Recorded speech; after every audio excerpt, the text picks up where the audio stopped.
drink some tea. And I just want to say to everybody that, and I'll like introduce myself and all the things, but I am in a position where I'm, getting a lot of information. Some of it's the same information you have, right? But some of it might not be. And I just want you to feel free to reach out to me anytime, right? I know that this time is hectic and confusing for a lot of reasons, right? And it's my job to connect with you. So please don't worry about it, right? If I am late in responding, feel free to nudge me. I'm here for you, okay? So just want to remind folks about that. Well, hello, everybody. I'm Juliana with Leading Age National, based out of Washington, D.C. Woohoo. I do have some slides, and I think some of you have been on calls with me, and they're usually so informal, right? And so I don't want to lose that vibe, that interactive vibe. Do people want slides? Do we just want to have a conversation? What does the group need? Juliana, let's start with slides, and then Okay. if we need to derail a little bit, everyone can feel comfortable to unmute, ask questions in the chat, and derail us if need be. Derail, love it. Could we be any more derailed? I don't know, but let's try. Okay, so let me, Karen in the chat, GRP, yep. So I am going to, I'm gonna go over what I have to share, but let's make sure we leave lots of time for discussion and your questions. So here we go. The reason I have these slides, I hope you don't feel any less special, is because people asked me to give updates on Hotma to another group. So, so that's why I have these slides. Although, can you see them? I'm having some computer issues. Yep, we can see your slides. Can see them. Okay. Yep. My mouse kind of went away, but okay, that's fine. All right, here we go. Oh, this is awkward information about me. But just a reminder, right? Leading Age, we're nonpartisan. We don't judge actions based on like the political party or anything like that, or actions or policies, right? We judge them based on how they'll impact older adults and the people who serve them. And therefore we advocate for expanded housing access, right? More of it, and better versions of affordable housing, right? Including climate resilient housing. Just a reminder who we are. All right. I'm going to start with just a quick snapshot, right? So older adults, let's just remind ourselves some of the numbers here. So for the first time in history, there are more people over 65 than there are under 65. Sorry, under 18. So we are looking at a much more aging population just overall, right? And not only is that already true that we're an older country now, but that group is growing faster than any other age group, right? So we're trending even more in that direction. So you all know this, right? We need solutions for this trend.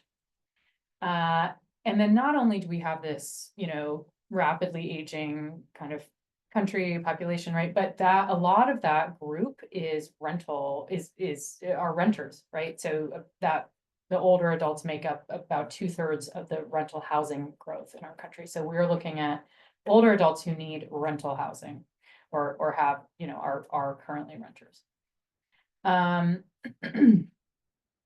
Yeah, so I don't think this is, super new news, but just a reminder of where we're at as a country. And then we can look a little bit deeper in the numbers, right? So we've got 1 in 6 older adults living in poverty. And if you are in this room, you're serving older adults in that subset, right? That's who you're likely serving. Most older adults still living independently in the country, right? So compared to a nursing home setting. So we're looking at a lot more, like vast majority of older adults living either independently in their own homes or in a senior housing community, right? In some kind of, or an LPC, right? So some kind of a independent living setting.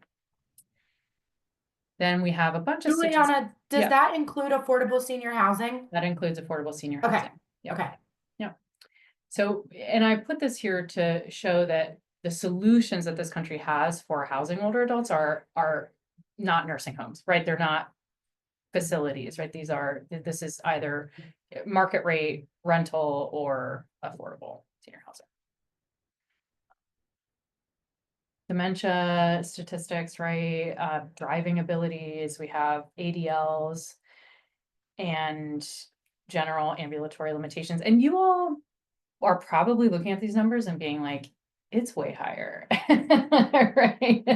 And I believe you. I believe you. And I especially believe you based on your, right, your perspective, your view, the people that you're serving. These numbers are probably low for your communities, right? So just a reminder about where we're at as a country. And one more thing here is accessibility. And so across the country, our housing stock is just not accessible, right?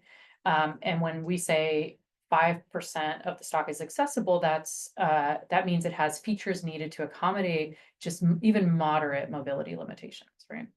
If we jump up to a higher limitation level, like a wheelchair user, right, we see that less than 1% of the housing stock is accessible. So we're just getting a picture of how we're doing right now in terms of housing older adults, where the country's headed, what kind of solutions we would really like to see. So I'm going to just pause there and ask you, what kinds of housing, now that you know all that, you probably knew all that to begin with, right? What kinds of housing do you think is needed for older adults with low incomes? So I'm going to pause and let you all answer.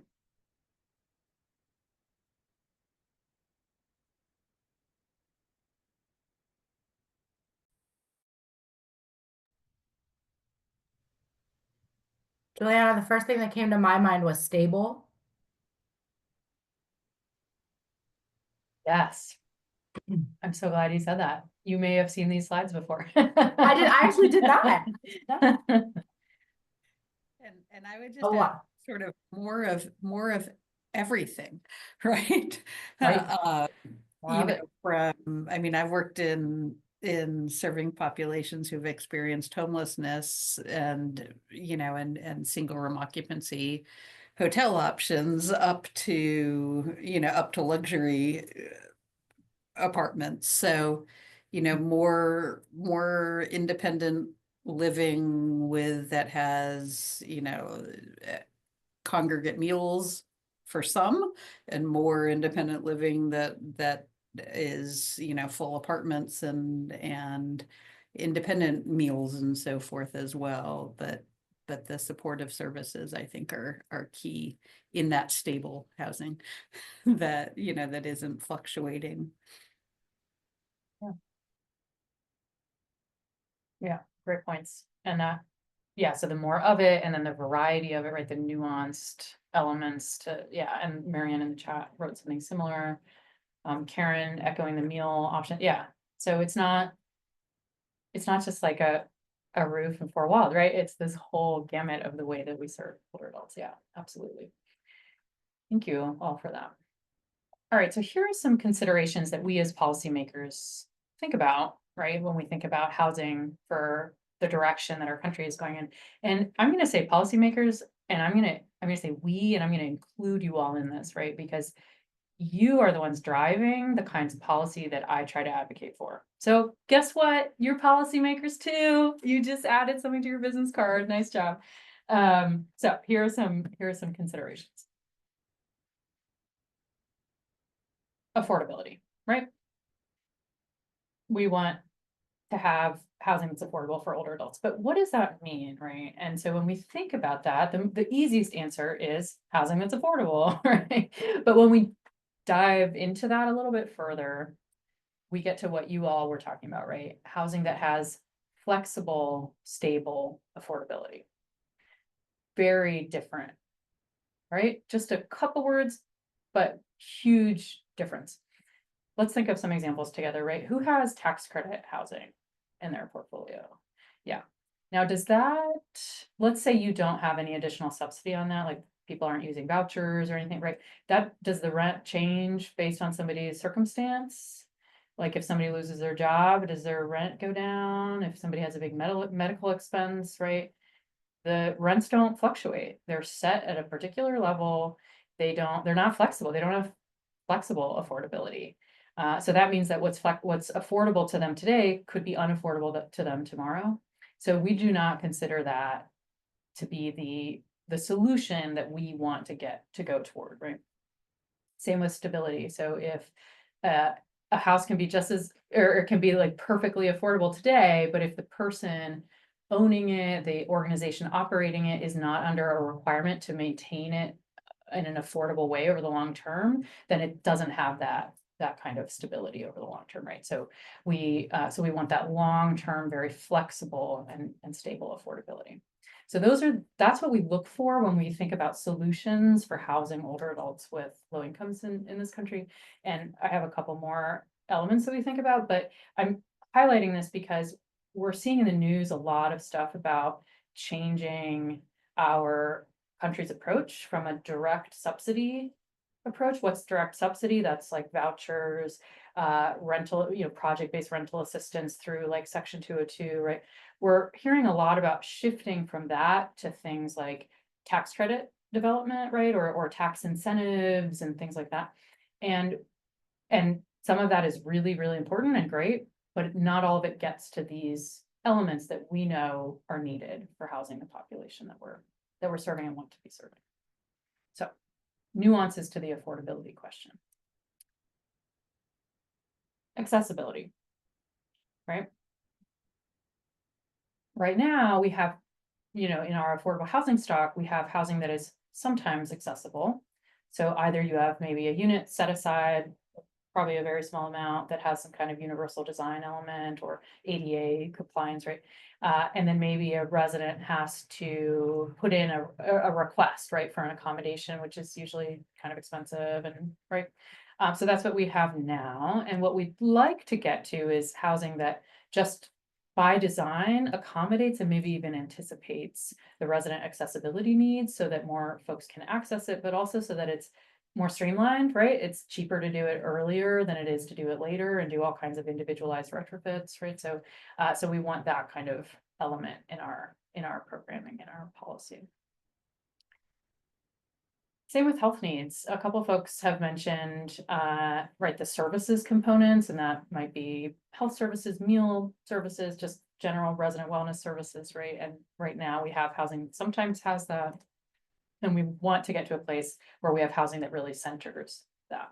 And again, I'm just going to call out the difference here between the HUD programs that we know and love that have things like a service coordination program built in versus programs that don't have that baked in, like housing credits, right, aren't eligible for service coordinator grants.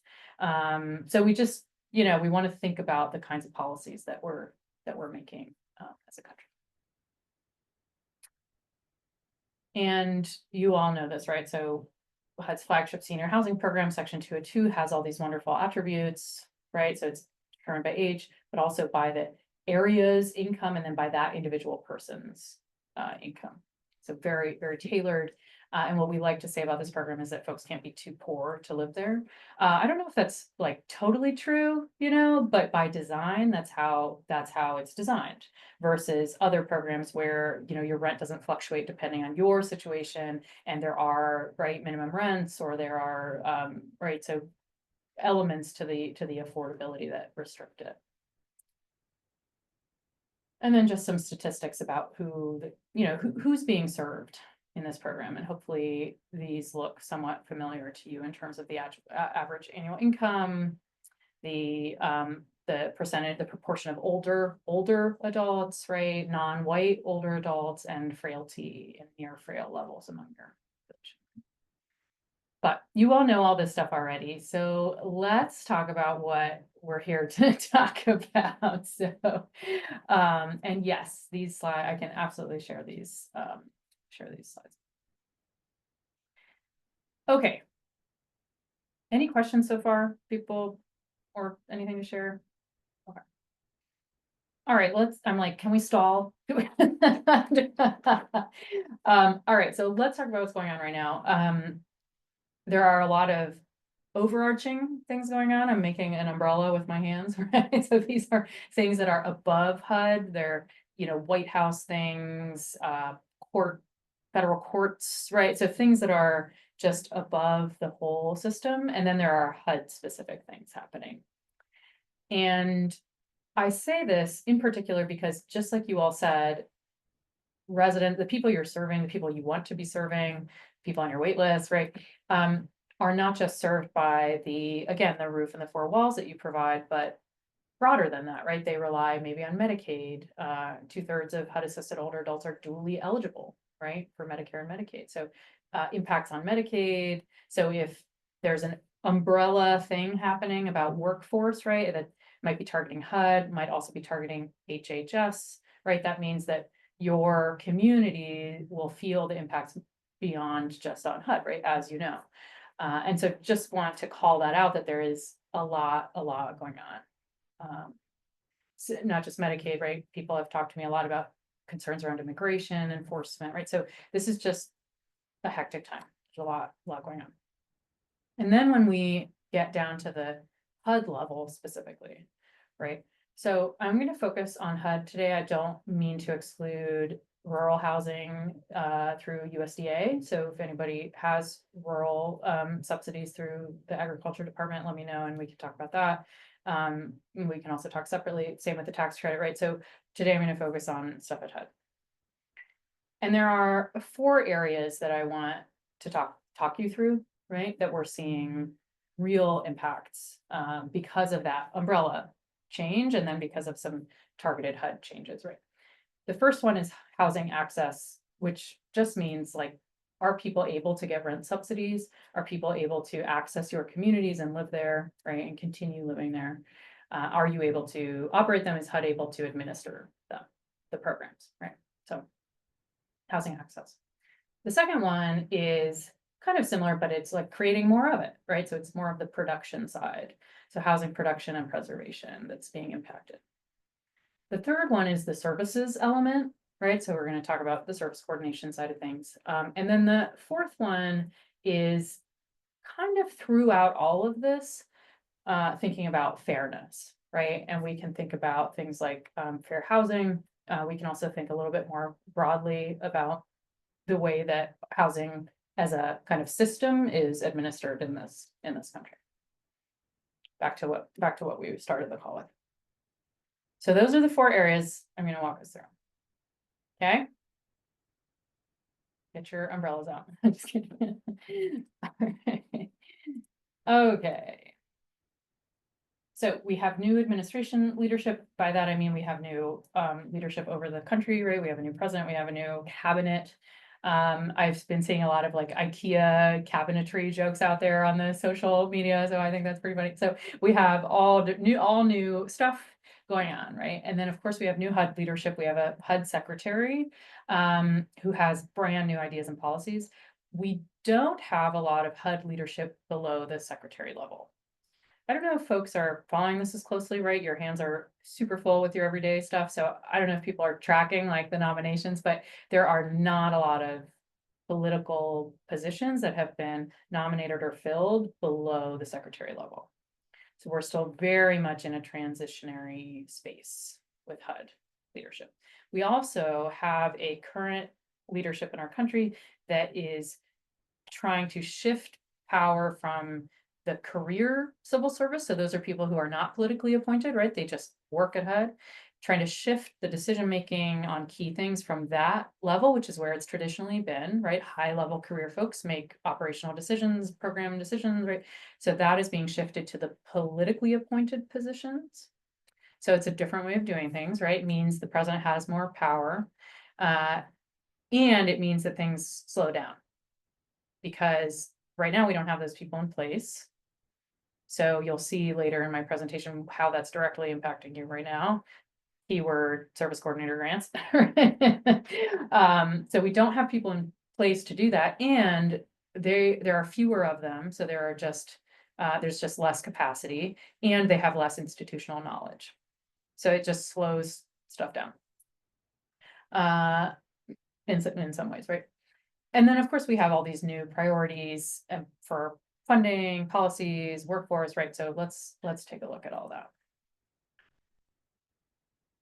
I'm just gonna, tell you, and you probably know this, and some of you have heard me say it, I'm sure you're reading in the news, right? But I will just say that our key HUD programs are very much at risk right now. And I'm gonna actually go a step further and say that the whole approach for affordable housing in the US is being maybe changed, like the whole system, right? We are very much on our way to a systemic shift. And I'll tell you why, right? Or I'll tell you how. So funding, right? Funding is very much frozen for many HUD programs right now. I've been focusing on HUD, but I know that other types of federal agencies also have frozen funding. But your rental assistance has not been frozen, although it was for 2 days, but it was not on the first of the month, so you probably didn't notice, which is really good. But currently rental assistance is not frozen, right? And we are very happy about that. We, however, do not know if Congress will fund rental assistance at adequate levels for the current year, and it's not looking very good, right? So we are quickly approaching a scenario where HUD does not have enough money to fulfill your rental assistance contracts. Okay. And what will HUD do if they don't have enough money? They will have to short fund or not renew. Right? So that's pending. In terms of the grants that are frozen, there are 202 awards that are currently frozen and being reviewed for presidential priorities, right? So we don't know what's going on, but we know that they have been flagged in that review, meaning there is some issue. And we don't know yet if they will ever move forward, right? So that's money to build new senior housing that's deeply affordable and has flexible, stable affordability and services baked in, right? So that's at risk. The GRRP, which is, it's called this like green program, but it's really a preservation program to help upgrade the current affordable housing stock and make sure that it can continue to operate, that it's safe to live in, that it can withstand emergencies and disasters, right? So that is a lot of money that is very, very likely going to be just canceled. So that will impact the affordable housing stock in a big way. So, right, those are the two main things that we're very worried about. I'll talk about service coordinator funding in a little bit. So anyway, we have funding that's just totally a big question mark. The next is the workforce, the HUD workforce, and we know from HUD's union that HUD has initiated a process to reduce the workforce at HUD by 50%. I just want to like throw this out there that if your organization had to reduce staff by 50%, could you continue operating, right? This is the question that's going around at HUD. What can continue? How can it continue with a reduced staff, right? And, it's not that Leading Age is against streamlined program administration or something, like, fine, right? Reduce staff if that's going to align with this mission of serving older adults. But if it's not, then don't, right? Or do it in a way that's really intentional. And so we're very concerned about the way that it's happening and the fact that it's happening. So let's talk about the way that it's happening, which is just just across the board 50% cut, and that includes at headquarters and in the field. And that is in some departments more and some less. But it will be on average over the next 3 months, a 50% reduction, right? So that's the how. The what means, right, there are people at HUD with knowledge of how to, for example, renew your contracts, right? Or if some kind of processing is late, there are key people who know how to get into the system and help that along, right? And so we're talking about losing really key just knowledge about how to operate these programs, right? Or I guess administer these programs that you operate. So very concerning if these programs could continue under this kind of a scenario. And then the last one on this is housing access, right, which I mentioned a little bit, but in particular, I mean, things like helping people access, ensuring that they have fair access, and ensuring that they can continue to live independently, right? And so we've already seen HUD cancel the mental health first aid training, right? And that's just one small example of a lot of kinds of contracts that HUD has canceled. HUD has halted the enforcement of some really important resident protections. That includes the equal access rule, which says that people who identify as LGBTQ should have the same rights to access HUD housing as non-LGBTQ people. So HUD has stopped enforcement of that policy, right? So we're starting to see housing access diminish. Yeah. And I don't have this on this slide yet because we just finally got this confirmed over the last couple of days. But the other thing that I include in housing access is how safe housing is and the housing quality, right? And HUD has canceled their contract with their REAC inspectors, and there will be no REAC inspections moving forward. And there is no plan to restart those. Do you have an effective date on that? Do you have an inspection coming up? Today, I had one today, Oh, nice. California, so haven't heard from Issa yet. I am very surprised that went forward today, but maybe they still had like inspections that they had already procured, right? And I'm so sorry that of all the places you you got inspected. But yeah.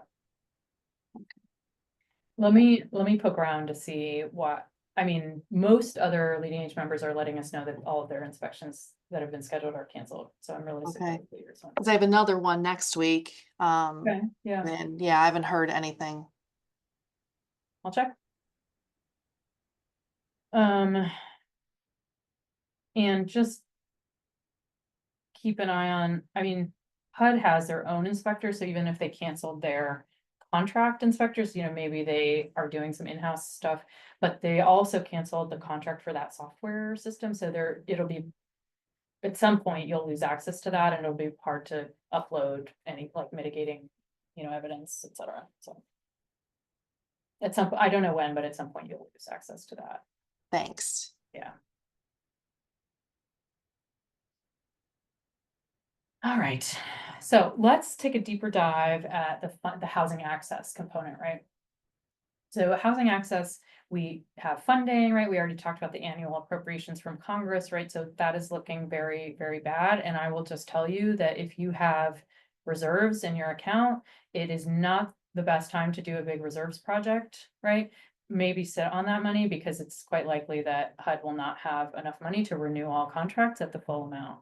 In which case they will let you take some kind of reserve draw for that, which I confirmed with them yesterday. And they also are allowing people to potentially take some kind of reserve draw to cover service coordination costs. So I would recommend maybe postponing capital projects that take reserve dollars. Okay, everybody's asking about HOTMA. Nobody knows anything about HOTMA, including people at HUD, and that means that, you know, we're just getting more and more likely that it'll be delayed because things aren't ready and nobody's there to do any of it. And if HUD's cutting their staff, then it's just, right, it's just the equations don't work. I do want to give a small caveat there, which is that it's possible that the new folks in charge will see HOTMA as an opportunity and reopen it and make more changes.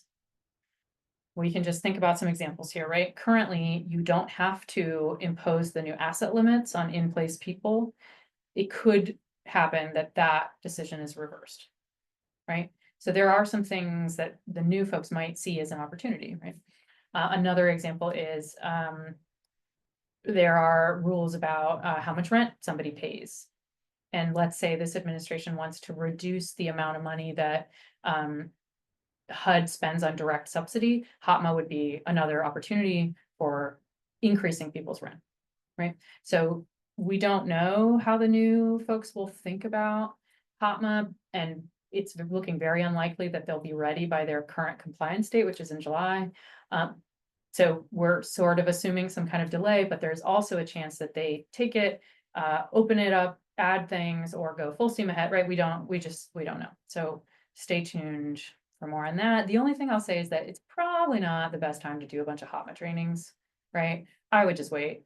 That's the kind of thing you want to have fresh in your mind and your staff's mind, right? So maybe just wait for at least like a month or two, and then we'll know a little more about where that's at. All right, I already mentioned equal access and similar stuff. And then, right, and then staffing, so the agency's ability to even operate these programs, right, is really coming into question at this point. So that's all I know about all this. Let's look, okay, I talked about Inspire. Inspire's leadership has resigned, right? The contracts have been canceled. There is talk of kind of collapsing it and using a standard that's on the books for mortgage insurance and just applying that over, although it doesn't have any maintenance components to it. So we're not sure that that would work, but that's what's being talked about. I talked about HOTMA already. Okay, let's talk about housing production and preservation, right? So supply, really critical. I mentioned that 202 funding is frozen. There is climate-related language in the section 202 capital advance funding opportunity language, right? So there's, or notice, so there's language in there that was flagged based on climate. And we don't know. There's a chance that that money never comes through. So if you haven't closed yet, or if you're waiting in some other way for a disbursement on a capital advance 202 award from the previous years, it's looking just really uncertain.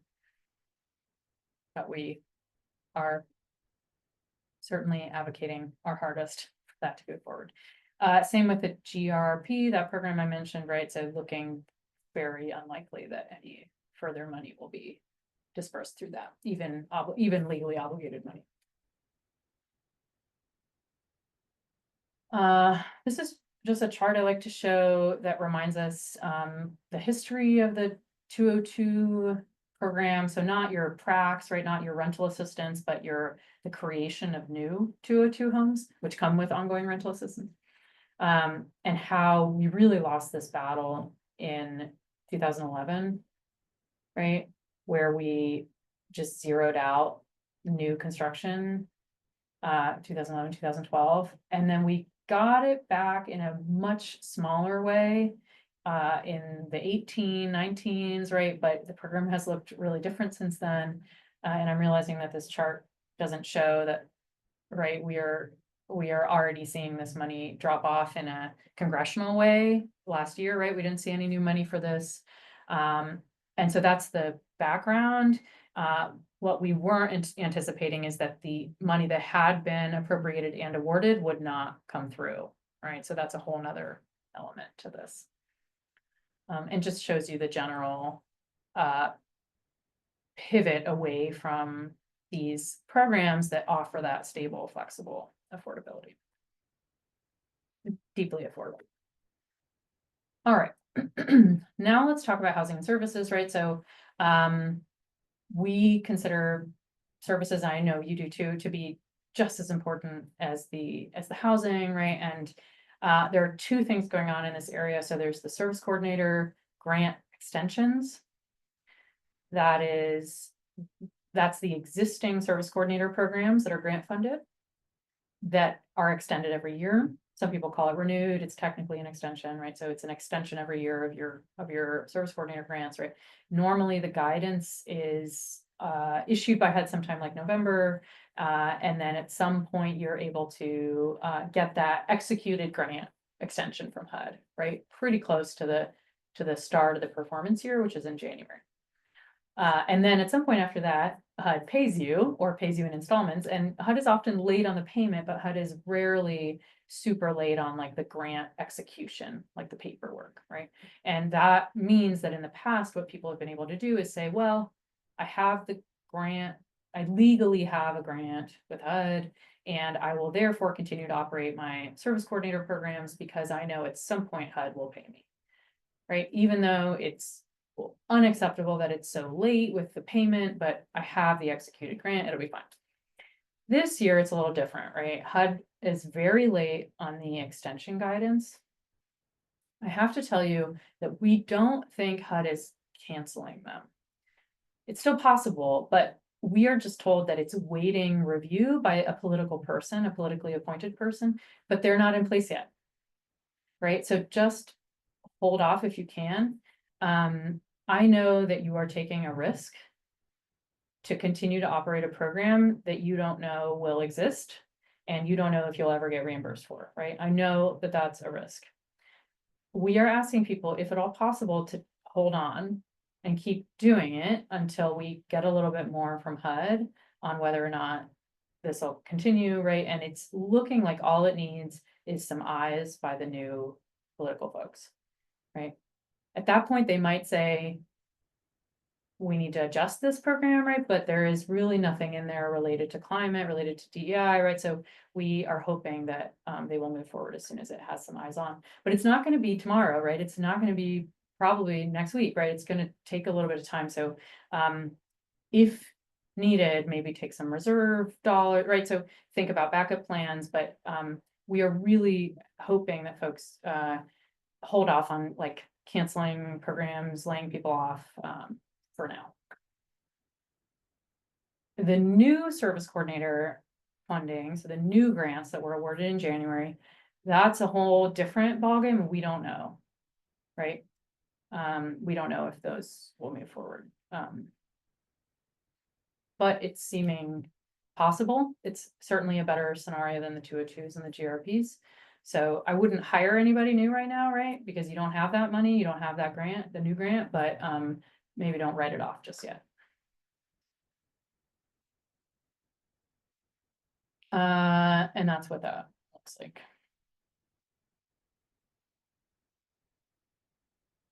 Okay, that's it for me. Take out your umbrellas. I'll stop sharing.